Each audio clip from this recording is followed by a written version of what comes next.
배당주 투자자 여러분, 배당금 1억 받으면 내 통장에 얼마 찍힐 것 같습니까? 절반 가까운 5천만 원이 세금으로 사라집니다. 한국 시장에서 배당주가 왜 저평가받았는지 이유는 단순합니다. 바로 49.5%라는 금융소득 종합과세 구조 때문입니다. 그런데 이 구조가 2026년부터 바뀝니다. 국가가 자본을 주식시장으로 다시 끌어오기 위해 배당소득 분리과세라는 선택지를 꺼내들었습니다. 하지만 배당 많이 준다고 다 혜택을 받는 건 아닙니다. 오늘은 이 제도 아래에서 가능성이 열리는 배당주 후보군을 차분하게 정리해보겠습니다.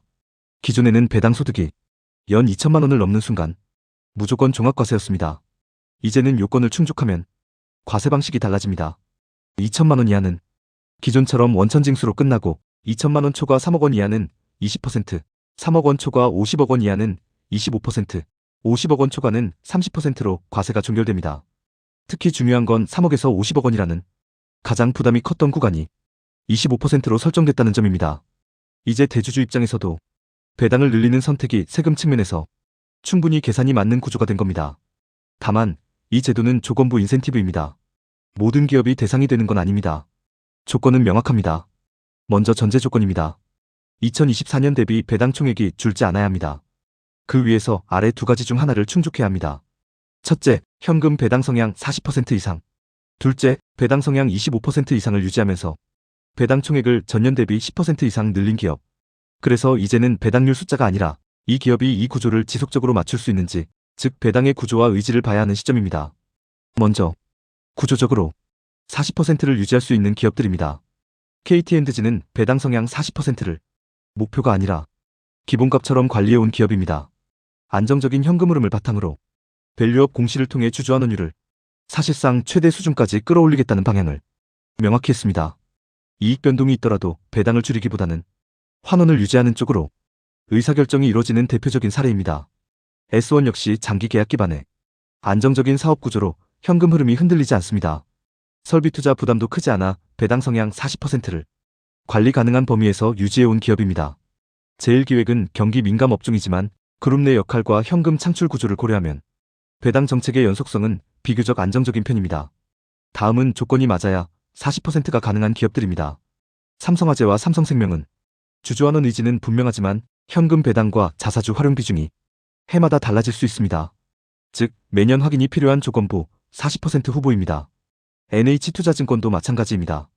총 주주환원율은 높지만 상황에 따라 자사주 소각 비중이 커지면 배당 성향 40%를 못 채울 수도 있습니다.